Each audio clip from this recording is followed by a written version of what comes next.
I think we're just about ready. Leslie, I'm going to pass things over to you to give us a quick intro and then pass it over to Sean and Bob. Amazing. Thank you so much, Savannah. And thanks to everybody for joining this conversation on how to win in uncertain times. I am Leslie Vanette, the founder of a sales consultancy called Sales Team Builder. I am joined by Bob Basselier, the VP of Sales at Allego, and Sean Franz, the Global Practice Leader for Sales Performance at Performance Development Group. Gents, if you don't mind, I'm going to hand it over to you for some quick intros. Bob, will you get us started? Start by getting off mute. Thanks, Leslie. Hey, everybody. So glad you're here today. I run sales and account management for Allego, and hopefully, like a lot of you, just spent a better part of the last 25 or so years in sales and sales operations in high tech. Went from IBM to Microsoft to EMC, great Northeast brand that got acquired by Dell back in 2016. Found myself at Allego after I had been using Allego as a sales tool with my teams for a couple of years. So I'm really happy to share with you today what I found about changes in the last few years and how we maximize opportunities as we close the year. We're really looking forward to it. Sean, how about you? Yeah, absolutely, Bob. What a background. That's amazing. Sean Franz, I am a practice leader at an organization called Performance Development Group. Prior to being here, spent about 20 years with Dale Carnegie and then about 18 years with Franklin Covey before coming here. Spent most of my career working with sales professionals and sales leaders. So excited to be part of the call today. Thanks, Leslie. You gents are dropping the biggest names. I cannot wait for the advice, the insights that you are going to share today. So I think we dive right in. Something that I bet you've noticed, that I bet our audience has noticed, that it is impossible to turn on the news right now or even open your LinkedIn news feed without seeing somebody talk about the tough economic times. I'm sure that most people on this call have already started hearing budget objections, or maybe you're even seeing some cutbacks in your own org. I want to hear, Bob and Sean, about your strategies on how to close out 2022 strong without compromising your 2022 pipe. But let's quickly start off with a poll, because I think it would be nice to see who is in the audience. Savannah, yes, perfect. You're amazing. Thank you for popping that open. So folks, go ahead and let us know what your role is. Great. And please, I know Savannah mentioned this, but please do make sure to drop any questions that you would like Bob, Sean, or I to answer in the chat as well. Okay, give you a couple more seconds here, and then we will look at these results.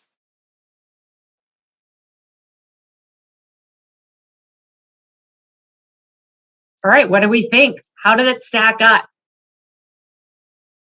Sales leaders and sales pros and a few learning leaders. Okay, I love to hear it. Absolutely love to hear it. So a lot of leadership, and it sounds like a lot of individual contributors looking to answer those questions about closing 2022 strong without compromising the 2022 pipe. So let's start there. Sure. Bob, Sean, I know all three of us have sold through the Great Recession. It was a spicy time. I'd love to hear, what is one thing that you learned during that time, or maybe even a mistake you made during the Great Recession, during that downturn, that is going to help you avoid a misstep now? Bob, do you mind kicking that question off for us? Sure. Yeah. I think that during great times, salespeople can get a little complacent.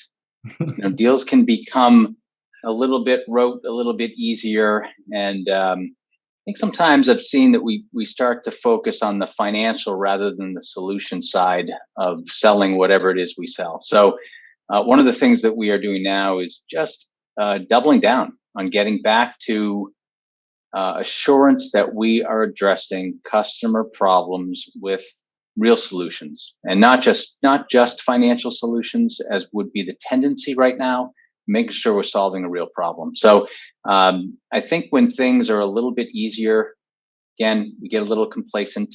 It is not that time. It's time to get back to really the best practices of sales process and making sure that we are doing things for customers that have value.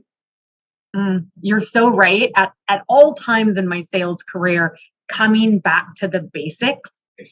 Yep. It always works. It always works. Sean, what about you? Yeah, I love it. Blocking and tackling, right?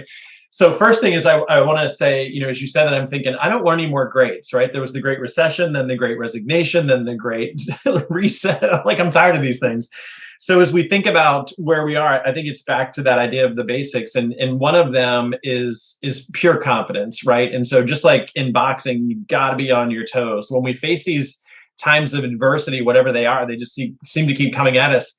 Sometimes we go back on our heels and we become defensive and we start to worry and fret and we end up pushing too hard.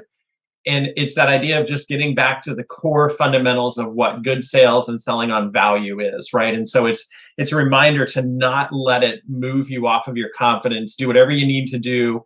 Have a coaching conversation with your leader, have a coaching conversation with your people to make sure that their confidence is where it is. Confidence is so critical when it comes to being able to sell effectively.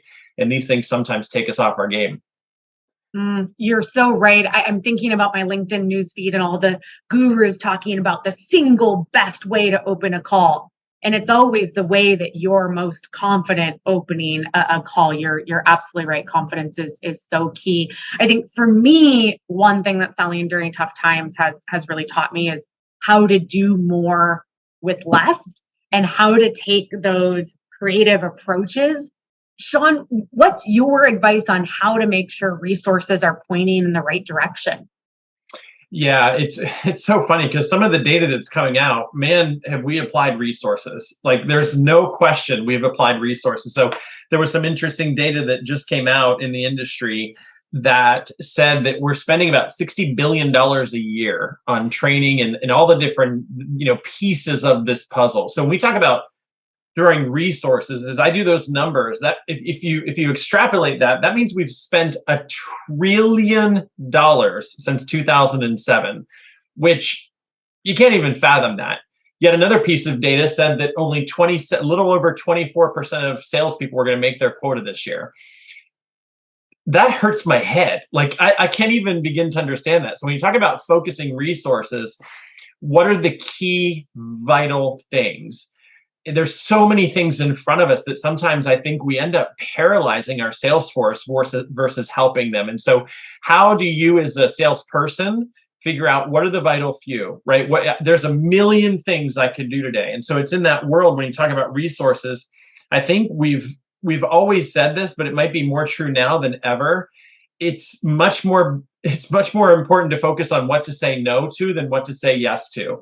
There's a million things I could say yes to today, and many of them don't, especially as we get down to the end of the year. So when I think about resources, it's what are the vital few and really making sure you stay focused on them because it is so easy to get distracted. I'm going to repeat that a third time. Figure out where it is most important to focus and really stay keyed in on that, particularly during tough economic times. That is absolutely critical. And I heard you cite some of that data from our friends over at HubSpot. Also worth repeating, $66 billion spent annually on training and enablement, but only 25% of reps are hitting quota. So how can we make sure that we are meeting our buyers where they're at? Our buyers are evolving. To reach them, we need to be more intentional. So let's go there. What are some ways that your team creates meaningful connections with buyers, with customers, things that our audience can take and put into practice immediately? Maybe Bob, kick us off with that one. Yeah, sure. I'll build off what Sean said a little bit about resources in that all that money spent is a lot of it on technology and process, right? So people trying to drive consistency and some new level of effectiveness into the way that their sellers go-to-market and the motion that they use. I would just say we're in that business. There are a lot of technologies in this space, and the technology continues to get better and better. So if you're thinking about it in terms of what Sean just said, in terms of resources, could be people resources, content resources, learning resources. It may be each other, sellers in the field using each other with field generated information that can help one another.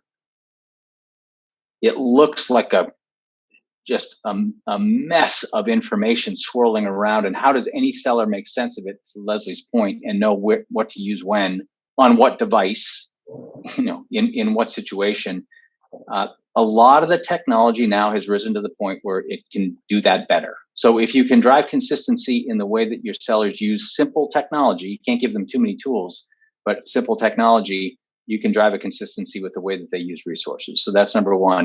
And then Leslie, to your second question, as we approach the end of the year, if people are on a calendar fiscal year, and we are all going to fight right now for probably more scrutinized budgets. So you've got to differentiate somehow. And in a lot of the techniques that are now in this category of virtual selling, there are really unique ways, as we all work more hybrid, to get the attention, not just get the attention of the buyers, but give them the information that they need in a very pointed way, so that the buyers who are making decisions differently today, and they expect a lot more from the information you're providing to them, there are great new ways of delivering that, using video, using digital selling rooms, doing some of the things that we wouldn't have done 3 years ago, but now are becoming commonplace. So don't take them for granted. And if you're not using some of those techniques, you're probably falling a little bit behind what some of your competitors are doing. Yes, for the ICs on the call, I'm thinking how to be creative. For the sales leaders on the call, I'm thinking frictionless. Like, how can we enable our reps to get it right in the easiest way possible? Yeah, great insights, Bob. Thank you. Sean, what's your take? Yeah, I love those thoughts, and it's as you think about the money spent and all of the efforts, we have to make sure that we're not adding to the confusion, right? And so there's a great belief that many times we end up causing interference, right? And so the majority of people on the call right now are the sales professionals, and for them, it's making sure that you express that, right? And so in today's world, as we look at all of the challenges thrown at us, when there's something that's creating interference for you in a positive and directed way, let people know that. And for the leaders, constantly be looking at, one of my favorite questions in one-on-ones is, what is something that we're doing right now that maybe we should stop doing? Because as a leader, we keep throwing so many things to try to help them, and yet it sometimes is making it more complicated. And so I can't tell you how many times I've heard someone say, do you want me to go sell, or do you want me to do this?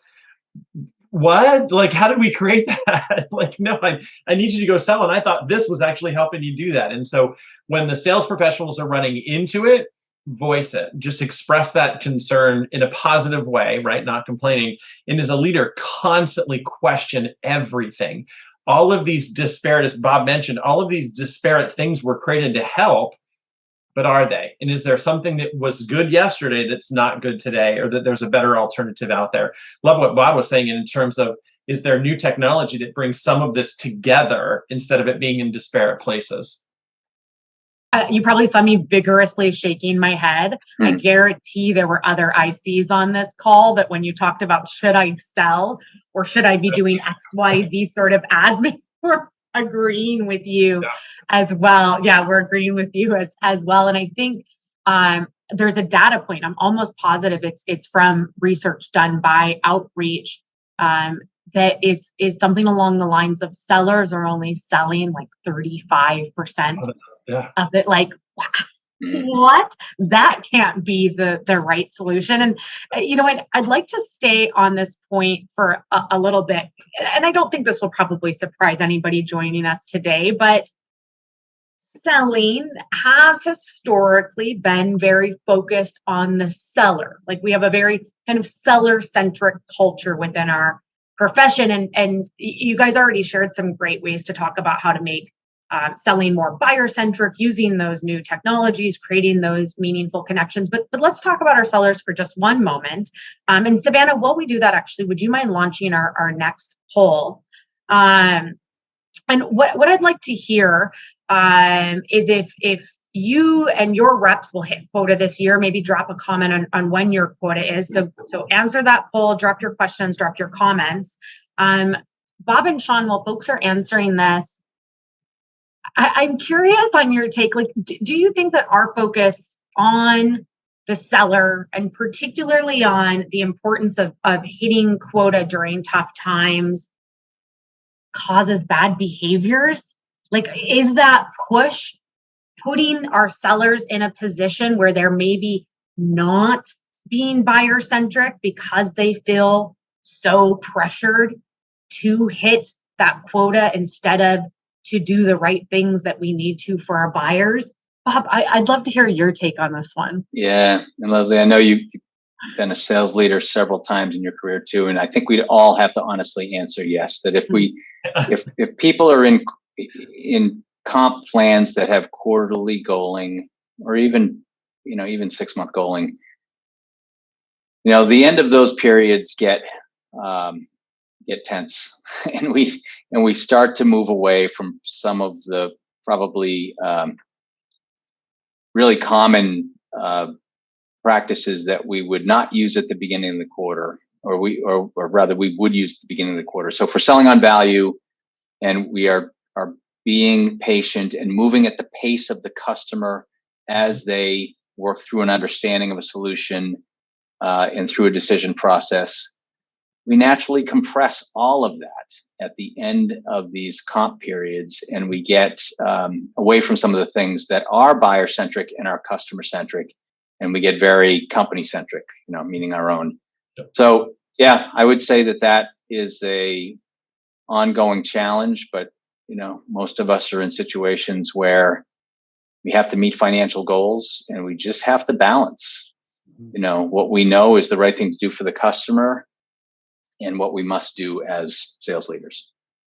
And it's tough. I know as an individual contributor, I've maybe slipped up and sent that like, hey, just checking in email. Barf. Nobody loves that. As a sales leader and as a member of ELT, I know that I probably pushed my reps harder than I should have, because I was getting that trickle down from the board saying, you promised these numbers, where are they? It is a balancing act for sure. And based on the results of this poll, people are feeling the pressure. We have only 20% of people saying they are definitely going to hit quota. The other 80% saying maybe a couple of our reps will, and it would be a miracle if our reps hit quota. That's not great. And it goes back to that data point from HubSpot that about 25% of reps are hitting quota. It looks like even a couple percent lower based on our group here. Leslie, a little bit of the whiplash of this year is also that during the COVID years, technology had great years for one industry, and financial services had amazing years. And we are now in the second half of this year starting to feel the effects of this very strange economy. And even if it isn't a direct impact quite yet, most companies are just becoming cautious. And so that adds to that dynamic, which is if decisions are moving more slowly because there's more scrutiny and even maybe budgets are getting squeezed, our sellers are going to get a little more frantic.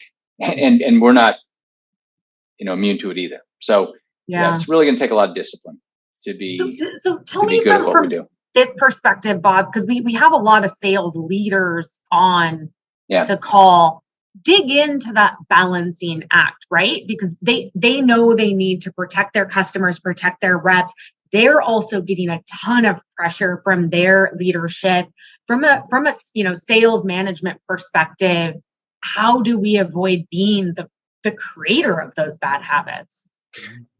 Yeah, I mean, I think one of the things, everyone will probably have an answer to this, that aligns to the way their people are compensated and the way that their companies are measured financially. But I think one of the things that I found is that where it might have been easy to focus on a quarterly goal, for example, it becomes more important to have a longer lens and start to focus on what are we going to accomplish this year, or what are we going to accomplish in the second half, rather than what are we going to accomplish short term, because the short term is getting extended.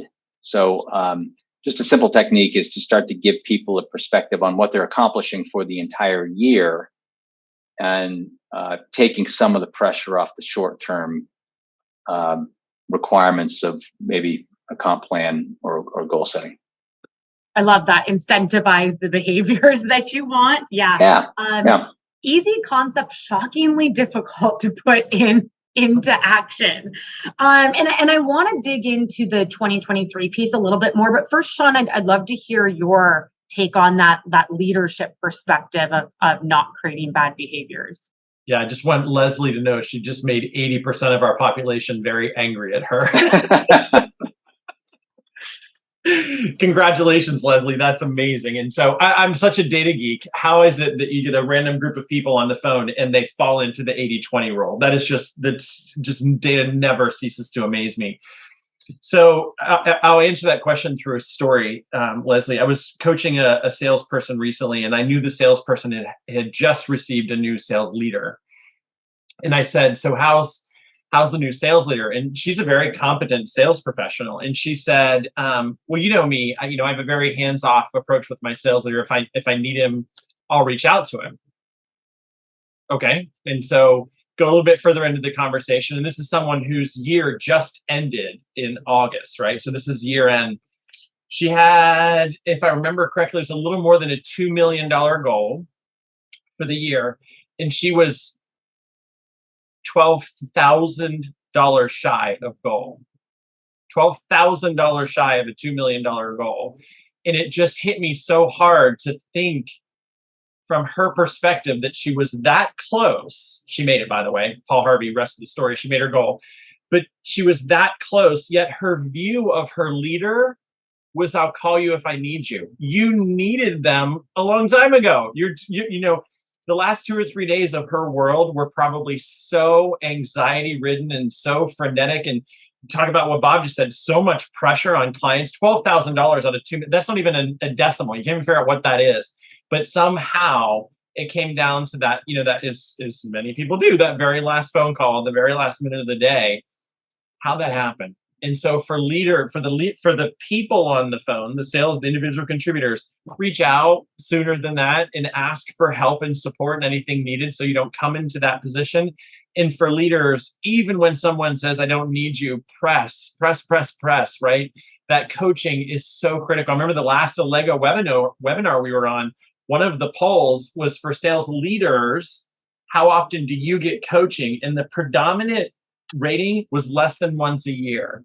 And so there's a coaching challenge in today's sales world, right? And so leaders of leaders need to be coaching their leaders, and leaders need to be coaching their people, even if they say they don't want it or need it. How do you end up $12,000 shy of a $2 million goal and still have a view that I'll reach out to my leader when I need him? That's just crazy. And so coach. I love what you said, Leslie, that coaching can be sideways as well, right?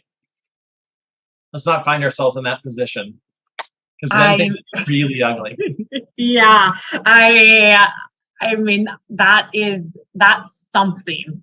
I've seen it. I feel like I've been that person earlier in my career. Yeah. It's shocking. And that proactivity is so important. And let's be honest, we could do an entire webinar on the lack of coaching that happens in the sales profession, on the lack of preparedness and continuous improvement that's invested in sales managers. Usually just the top performer is the person that gets managed. That's a whole nother rabbit hole that we won't go down, because I think it would send us straight over the time we have today. But one of the things I do want to make sure that we talk about, because we've talked a lot about how to maintain a 2022 pipe, how to hit our quota in 2022. And I think the harsh reality is that for a lot of folks, hitting our 2022 numbers means leaving nothing in our pipe for 2023. And that's probably what happened to that sales professional that you were talking about. She was making those last calls to pull anything forward that she possibly could to make sure that she got that extra 12K. I've put myself in that position. I am not perfect. And I don't think anybody on this call wants to log into their CRM in January and just see an empty opportunity dashboard. That's not it. But how do you avoid compromising your 2023 pipe? Bob, what do you think?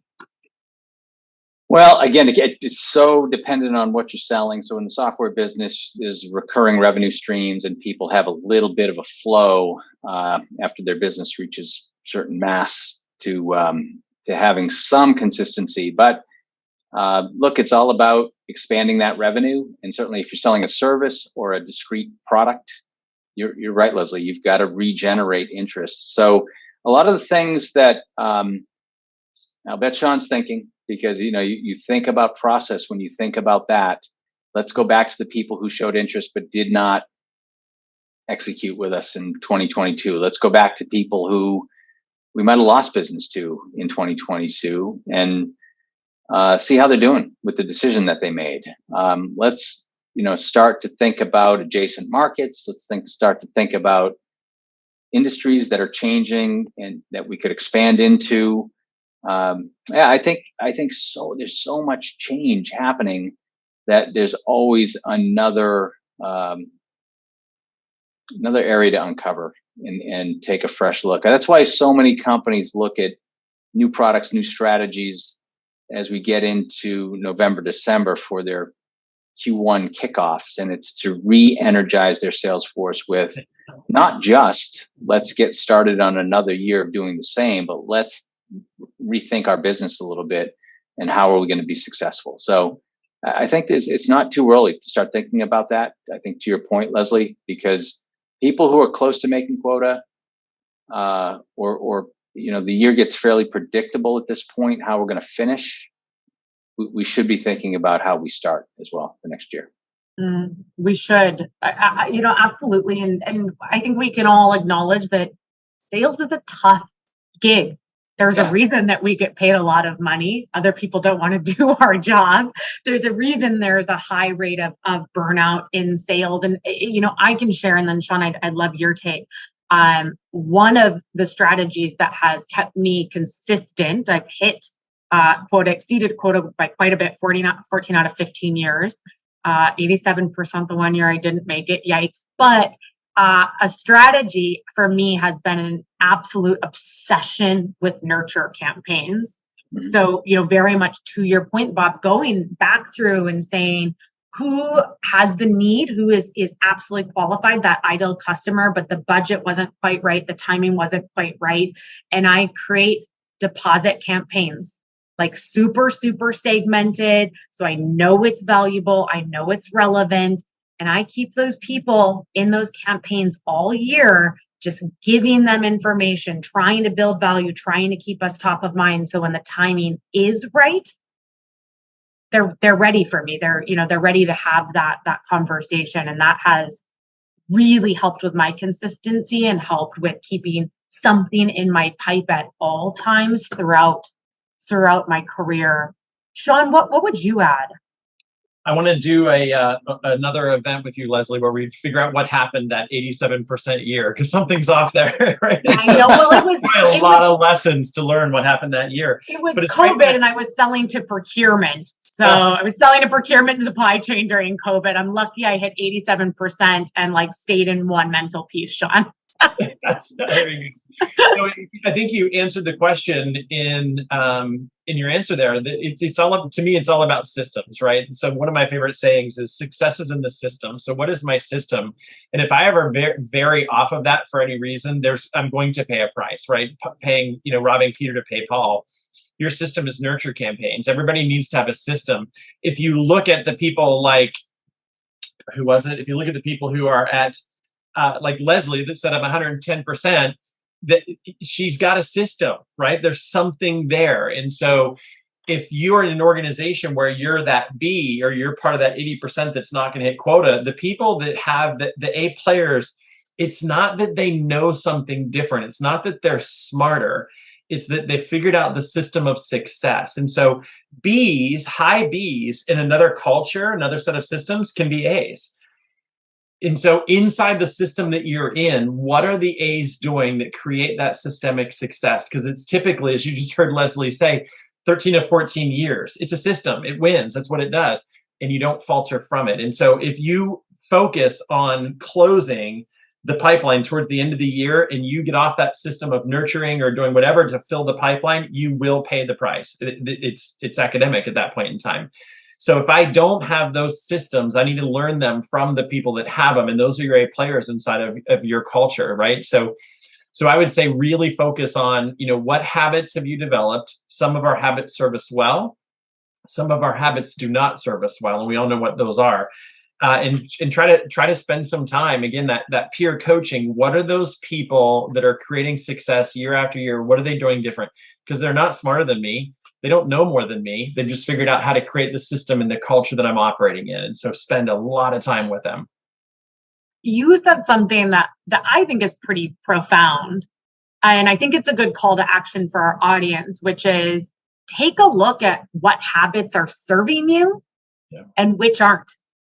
Because you might have been in a different culture where that habit worked. You pulled it forward to your new gig. It's not serving you. I know when I left corporate in Jan to become a solopreneur, full-time founder, that was something I really had to sit with. What were those habits from corporate that no longer served me in this new gig? And it was a bit of a laundry list. I think that is tremendous advice. And, another thread that I just heard you pull forward from the top of our conversation was back to basics. Mm-hmm. Yeah. What are some of those consistent habits that do, work again and again and again and again that we know we can carry forward? Yeah. I absolutely love that. Is there a system that you've used throughout your career? What's your life hack? Yeah, wow. That's another whole topic. So time blocking to me is everything. So if you look at the A players know, and it's not that they're less busy. They're as busy, if not busier, but they know when they do their prospecting, and they never not do it because they've learned, sometimes through pain, they've learned that if I don't do that, you can't get away from it. And so to me, figuring out what are the most important things that absolutely have to get done for me to be effective, and time blocking them in your calendar. That's the only thing, right? And once you get them in there, then you got to stick to them, obviously. But that's a lot of times that's coaching and accountability.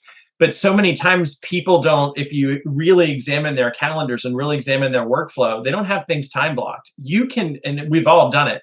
You can sit down at your desk and all of a sudden it's 5 o'clock and you're like, what happened?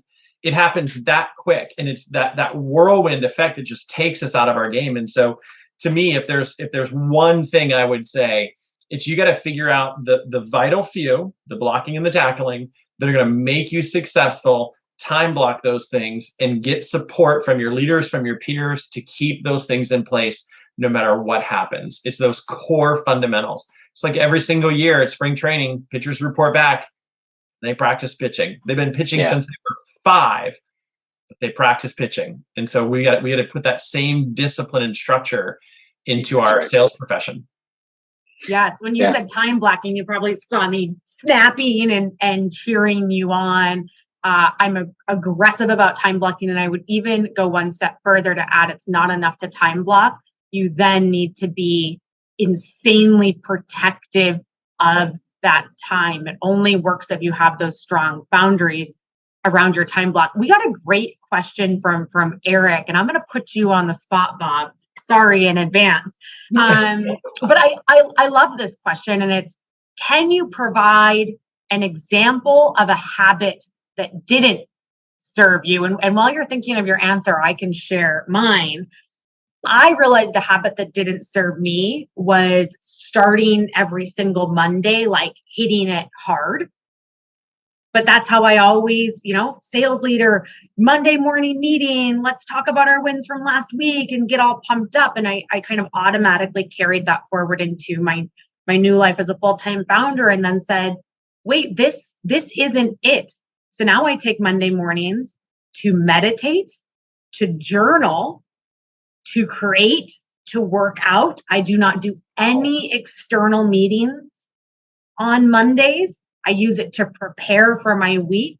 And that serves me so much better to make sure I'm nailing it for the rest of the week than trying to force it at 8 a.m. on a Monday. But that was a shocker to me, Eric. So love that question. Bob, what do you think? Yeah, Leslie, great example. And what we would call that is here in my organization is your cookbook, your personal cookbook.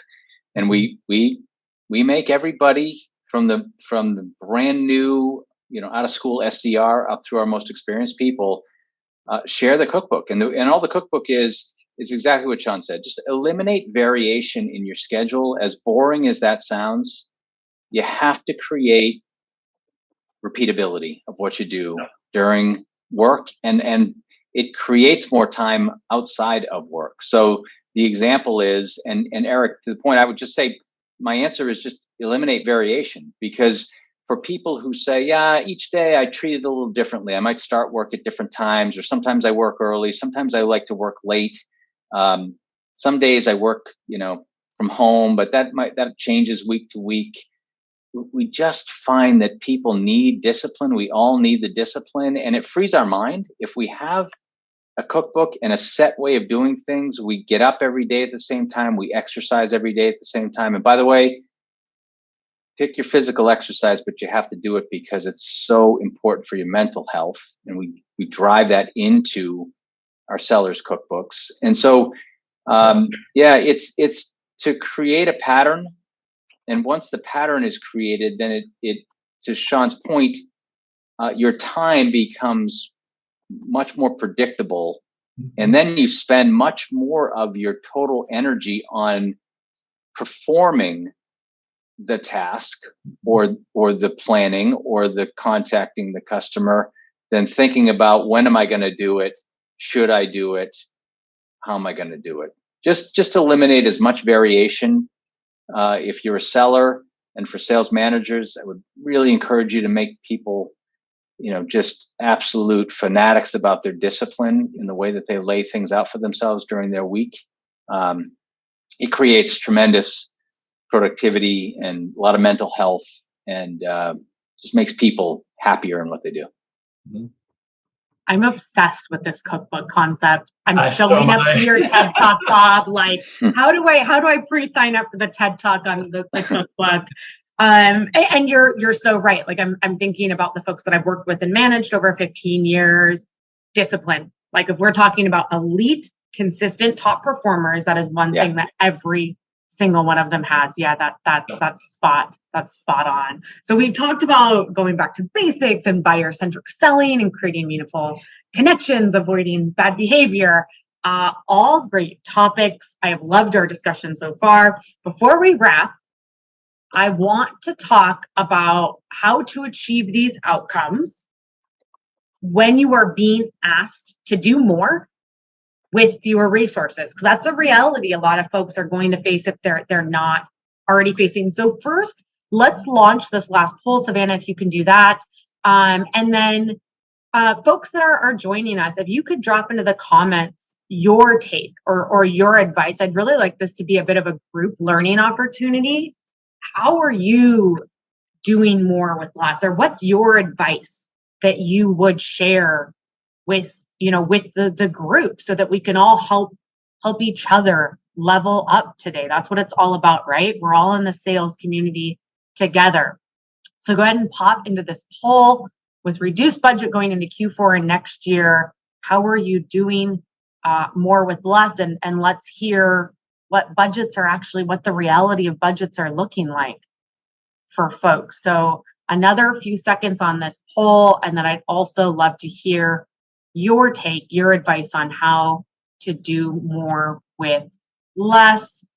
And where I'm going with this, I'll I'll let you know is something that we've kind of already hinted at a bit, Sean. I think you mentioned it.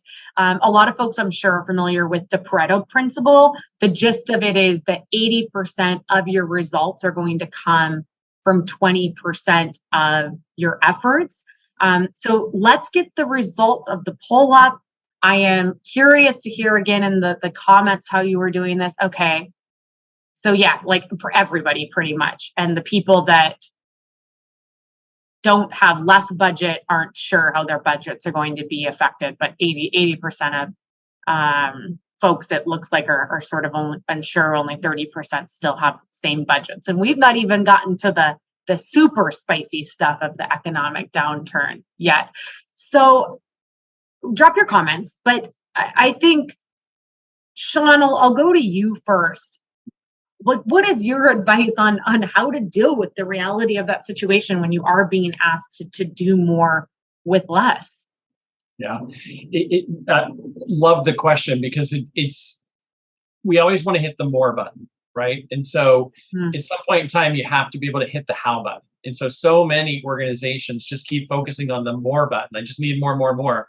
As a leader, especially in the vein of the Great Resignation, this whole now quiet quitting and all these things that are happening, you have to stop hitting the more button because people will just leave in today's world, right? And so it's more of digging in and trying to figure out the how and helping people figure that out. And so of all of the activities we do, what are the vital few that are going to make a difference? Because we can't just keep doing more of the same, right? That's the pure definition of insanity. And so how do I, as a leader, how do I, as an individual, really decide I can't just keep doing more? I just read a statistic this morning that said it was something like 78% of people would take a pay cut in today's world for more balance. That's amazing. Absolutely amazing. And so if I just keep pressing the more button, I am so driving people away from me and creating disengagement. It's actually going to serve me the opposite of what I want. And so as leaders really focus on the skill gap, the discipline gap, like you said, the basics that aren't being done, we can't just rely on the more. And so that's what I would say is that as an individual, figure out what is the need that is not just more of what I'm doing. And as a leader, really help people assess that need.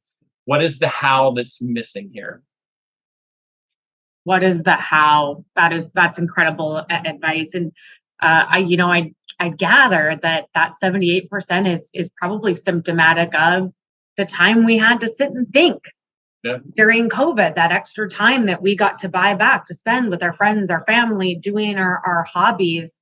And I think that a lot of folks, obviously 78% of folks, are realizing that money and fancy titles, they aren't everything. And something else that you hit on is that law of diminishing returns. Like it's at some point, the work we're doing isn't really working for us. Yeah, great insight. Bob, what would you add? Yeah, Leslie, I'm going to work in a little bit of maybe what we're using for technology and tools and how we can save. Sean talked a lot about coaching throughout the conversation, and a lot of sales managers, there's 25% of the attendees here are sales managers, and they're thinking, I just do not have time to do more coaching. It takes a tremendous amount of time. So we know how important it is.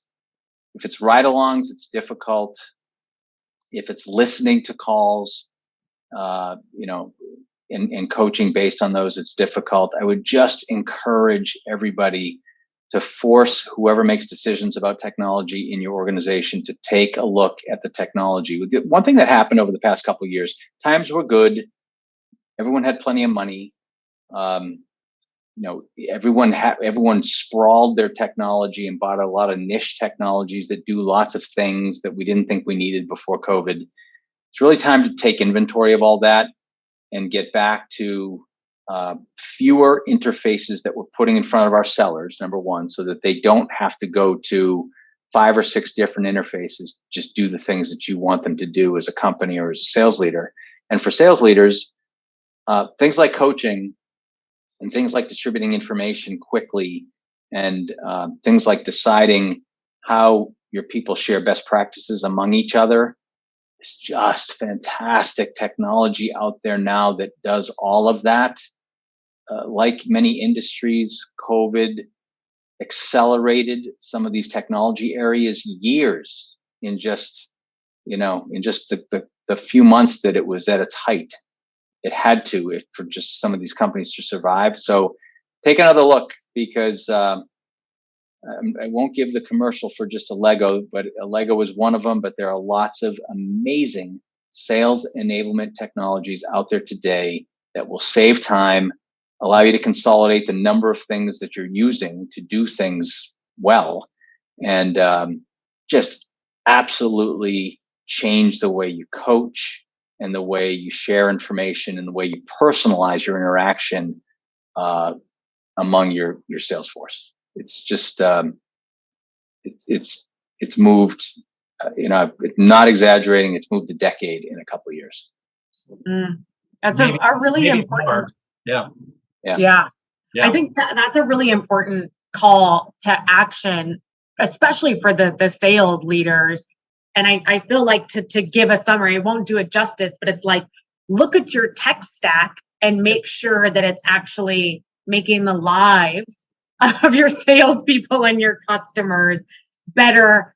I adored this conversation. Among my favorite takeaways were Sean's profound statement about looking at your habits and deciding what serves you and what doesn't. Bob's TED Talk on the cookbook. I loved it. Let me know where I can sign up. Savannah, I'm going to turn it back over to you. Bob and Sean, thank you so much for your advice, your insights. Everybody that joined, thank you so much for your time as well. Savannah, back to you.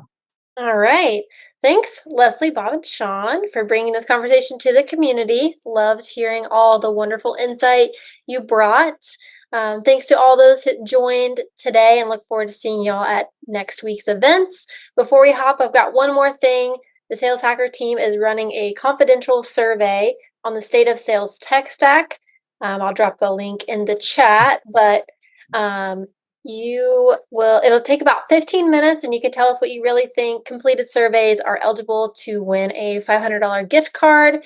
Your response is anonymous, but you can provide the email address to be entered into that drawing for the $500 gift card. The drawing will be announced on 10/10, so be sure to check that out. Thanks you all for being here, and we'll see y'all next week.